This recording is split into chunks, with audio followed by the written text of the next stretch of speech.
लिया है।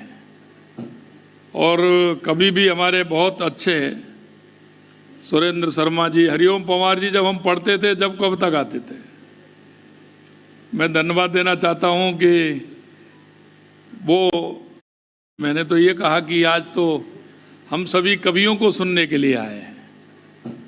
और कभी भी हमारे बहुत अच्छे सुरेंद्र शर्मा जी, हरिओम पवार जी जब हम पढ़ते थे, जब कविता गाते थे, मैं धन्यवाद देना चाहता हूं कि अटल जी के आते आते वो स्टेज पे माइक के सामने गए, किसी ने तेरे हार उनके हाथ में दिया, उन्होंने फेंक दिया और बोले मैं हार लेने नहीं आया, मैं जीत लेने आया।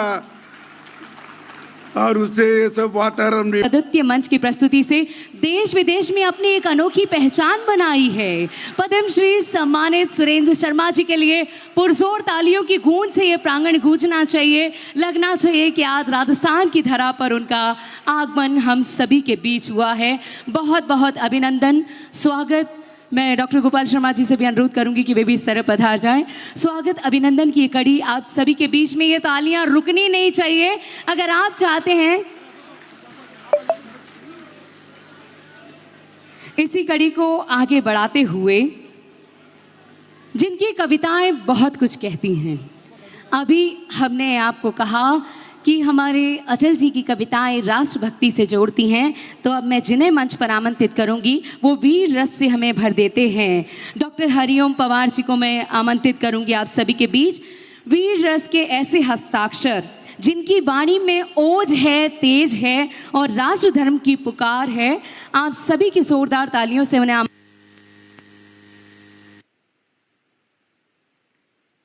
से शब्दों के माध्यम से गरजते हैं। तो आपकी तालियों की गूंज यहाँ मिलनी चाहिए डॉक्टर हरिओम पवार साहब के लिए। आप सभी के बीच में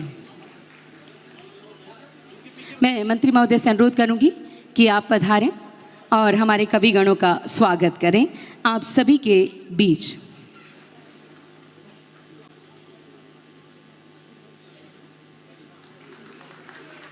बहुत बहुत धन्यवाद आप सभी के बीच में। और अब मैं जिन्हें बुलाने जा रही हूँ, बनारस की गलियों में जिन्होंने अपनी आवाज़ से सबको झुमा दिया था, आज वो हमारे बीच गुलाबी नगरी में पधारी हैं।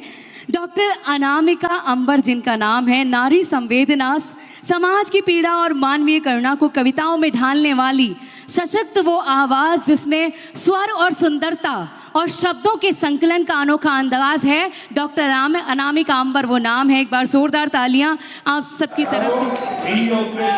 हर चोटी पर तीन रंग लहराएंगे, की हर चोटी पर तीन रंग लहराएंगे। दुनिया भर के दादाओं ने हमको कितना मना किया, हमको कितना मना किया। मुझे प्रशंसा की नहीं, आशीर्वाद की तालियां दीजिए, जिससे मैं राष्ट्र और मातृभूमि को भारत माता की, भारत माता की वंदे वंदे। एक बार हर हर बोलूंगा, बम बम बोल दीजिएगा। हर हर हर हर भारत माता की हो जाता। भाई साहब ऐसे बैठे हैं जैसे ये मुगल आजम है और हम अनाज। जिंदा रहनी बहुत जरूरी है। देखो सबसे ज्यादा इसकी समझ में आ रही है। मैं दोबारा गया यूनिवर्सिटी, तो मैंने देखा वो एक और लड़का लड़की पार्क में बैठे थे। अचानक लड़के ने लड़की से कह दिया, आज की शाम। मैकेनिक ने नीचे लिख दिया, कार्बोरेटर में चारा अटका हुआ है। और आज जो घर से आया हो ये सोचकर कि मैं जाऊंगा बिरला सभागार में, तालियां नहीं बजाऊंगा, वो भी रोक सके तो रोक कर दिखाए, और बजाने का मन करे तो ऐसी बजा देना जैसी मेरे काव्य पाठ पर अभी तक नहीं बजी है। इससे बारीक इशारा नहीं हो सकता। अगली गाड़ी उस पर लिखा हुआ था श्री राहुल गांधी।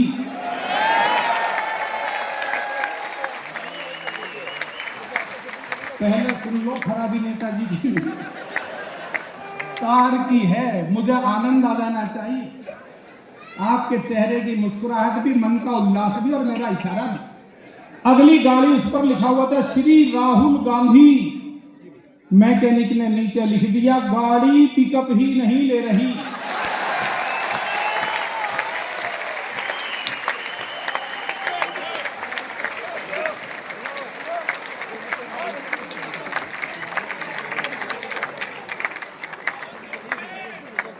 खराबी गाड़ी की।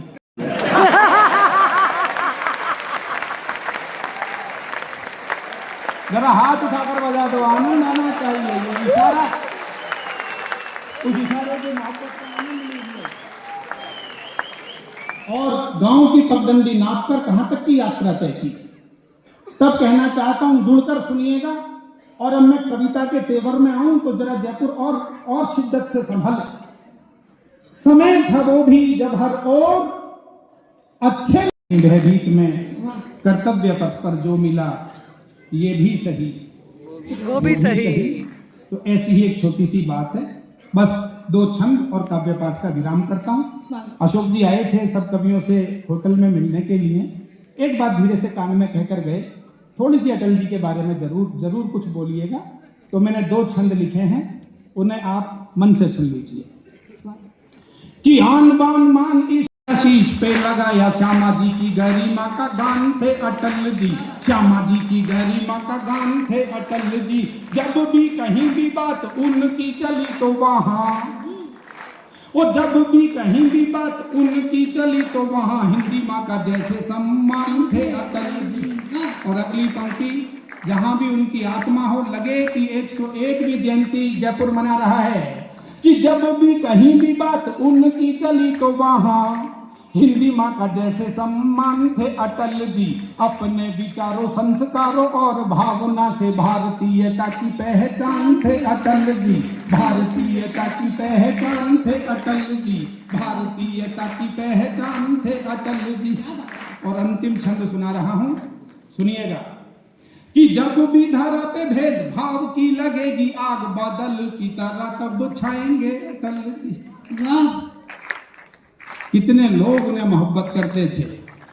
और जब भी धारा पे भेदभाव की लगेगी आग, बादल की तरह कब छाएंगे अटल जी। छाएंगे अटल जी, हमको सदा ही याद आएंगे अटल जी। ऐसे महामनीषी, महामानव, महाकवि सबका मेरा ईश्वर तेरा अल्लाह मालिक एक है सबका। मेहरबानी हो उसकी तो, मेहरबानी हो उसकी तो मुकद्दर जाग उठता है। तालियां थोड़ी और सुनेगा। क्या हुआ उनके साथ? बात सच्ची और बिल्कुल सच्ची हो, उनके होने का, उनसे उनके ही होने का प्रमाण समय ने मांग लिया। बहुत अच्छा है। को बुला लिया है। 2 फैसले मुझे अच्छे नहीं लगे। मुझे जीवन इतिहास नहीं तो क्या गाऊं, पहलगाम के आंसू का इतिहास नहीं तो क्या गाऊं। मैं मेहंदी पायल कंगन के गीत नहीं गाने। मैं कहूँगा नहीं कि ताली बजाओ, मैं कहूँगा नहीं कि ऐसे करो, ऐसे करो, यूं करो, वो कुछ नहीं करूँगा। लेकिन एक समय आएगा मैं आप सबको खड़ा कर दूंगा। क्या बात है, क्या बात है। और मैं आपसे कुर्सी छिनवा के खड़ा नहीं कर सका तो मैं काहे का हरिओम पमार। गोपाल शर्मा जी मेरी कविता याद तो क्या गाऊं, पहलगाम के आंसू का इतिहास नहीं तो क्या गाऊं। मैं मेहंदी पायल कंगन के गीत नहीं गाने वाला, आग छोड़कर चंदन बन के गीत नहीं गाने वाला।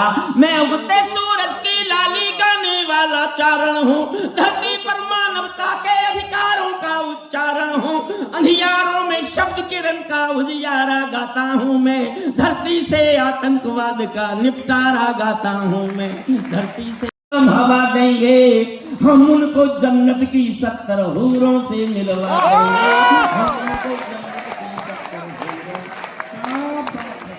हम उनको जन्नत की 70 हूरों। भारत माता की जय का नारा बहुत बोल लिया। हम दुनिया के बापें सिद्ध करूंगा मैं, अभी सिद्ध कर दूंगा मैं। हम उनको जन्नत की 70 हूरों से मिलवा देंगे, चंद किराए के ये गुंडे और तमंचे पिंडी के सौदागर बनकर बैठे हैं आतंकों की मंडी के। पहले इनको संविधान की परिभाषा में समझा दो, पहले इनको संविधान की परिभाषा में समझा दो, ना समझे तो फिर बुलडोजर की भाषा में समझा दो, ना समझे तो फिर बुलडोजर की भाषा में, ना समझे तो फिर बुलडोजर की। नीचे फेंकने की जरूरत नहीं, उससे ज्यादा फेंक के पीछे भाई।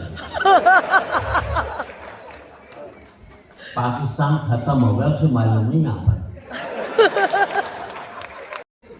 में प्रोग्राम था, मैं उनको बुलाने के लिए गया और आज तक वाजपेयी जी ने से मैंने अपॉइंटमेंट नहीं लिया, ना कभी अडवाणी जी से लिया। सिर्फ मैं तुम्हें बचा लूंगा और मेरे जाने के बाद भगवान भी तुम्हें नहीं बचा सकता।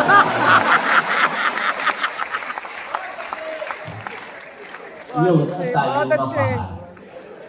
हंसते हुए ताली, यार गुस्से में ताली क्यों बजाते? और मैं बता दूं, मुझे वरदान मिला है, जो मेरी बात पर ढंग से ताली नहीं बजाता वो अगले जन्म में घर घर जाकर ताली बजाता है।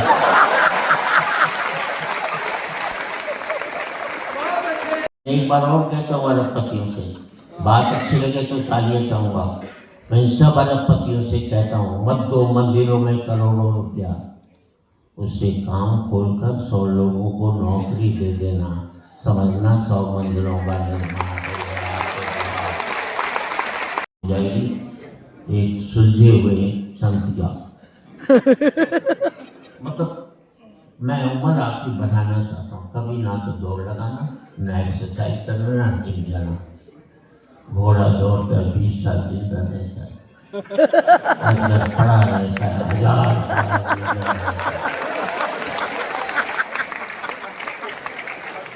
और राज्यपाल जी, आप मानते हो भगवान ने जितनी सांसें दी है उतनी लोगों से ज्यादा नहीं ले सकते? मानते भी नहीं मानते?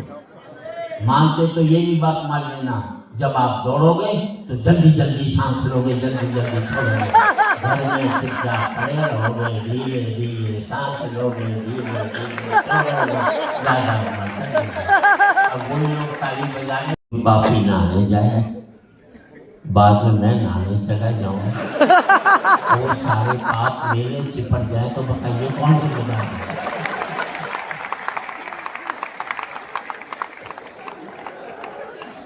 अभी भगवान तो तब जबकि कमाई मारी, अगर लुगाइयाँ कमा रही होती तो पति लोग तो कच्चे बनियान में बोले होते आज की तारीख में।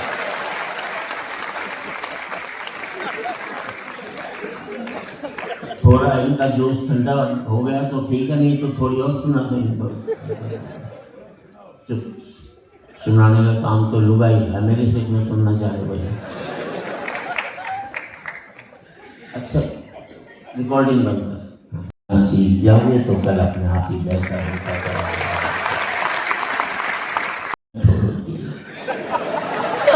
ये तक नहीं सोचती कि किसी बेचारे को नींद भी आ सकती है, दूसरे पैसेंजर से पिटवा भी सकती है, अपनी पर आ जाए तो तुम्हें जेल भिजवा दे। ये महिलाएं इतनी कठोर होती हैं। आप इसी सीन को उल्टा कर लो, महिला को नहीं डर है, उसका सर तुम्हारे कंधे पर टिक जाए। तुम्हें अलवर जाना होगा, दिल्ली से नहीं जाओगे, लेकिन डिस्टर्ब नहीं कर सकते।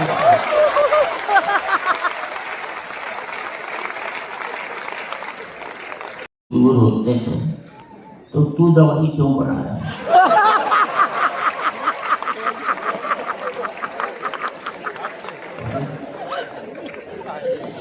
देखिए कोई पॉल्यूशन नहीं है संसार में। आप इतना करना, जयपुर में पॉल्यूशन हो, किसी भी जगह दिल्ली में कोई जरूरत नहीं, मशीन ही हटा दो, ना कैलकुलेट होगा ना तो क्या रिजल्ट बोले छोड़ना आपके साथ क्या करेगा? इसे कहते हैं बाप की बात मानना। अच्छा, हमें अपने बेटों पर 100% कॉन्फिडेंस होता, आपको 60, हमें 100। वो हरियाणा में एक बाप अपने बेटे को कूट रहा था। आपके बच्चे पीटे जाते, हमारे यहाँ कूटे जाते। किसी ने बाप से पूछा बेटे को क्यों कूट रहा है? यार क्या करूँ, कल इसका रिजल्ट आने वाला है और आज मुझे बाहर जाना है। ये है कॉन्फिडेंस। मालूम है 100% फेल होगा तो साढ़े को आगे झूठ काट सकते। अच्छा, मैं दिल्ली के Shri Ram college of commerce में पढ़ा, बेस्ट कॉलेज कॉमर्स का। सेकेंड ईयर में मैं फेल हुआ। मैंने अपने बाप को 6 महीने तक पता नहीं लगने दिया था फेल हो गया। मुख्यमंत्री जी इसे कहते हैं मैनेजमेंट। ये एमबी वाले क्या खा करके करेंगे जो मैंने किया था। और 6 महीने बाद में ये आज की हमारे समाज का दर्द है। और आपसे विदा की चार्ज लेने कहते हुए विदा लेता हूँ साहब। आज एक बार कहें, आखिरी बार कहें, क्या पता तुम न रहो, क्या पता हम न रहें। पूरे सदन की तालियां चाहूँगा। आज एक बार कहें, आखिरी बार कहें, क्या पता तुम न रहो, क्या पता हम न रहें। मंदिरों मस्जिद की या किसी इमारत की माटी तो लगी इसमें भाई मेरे भारत।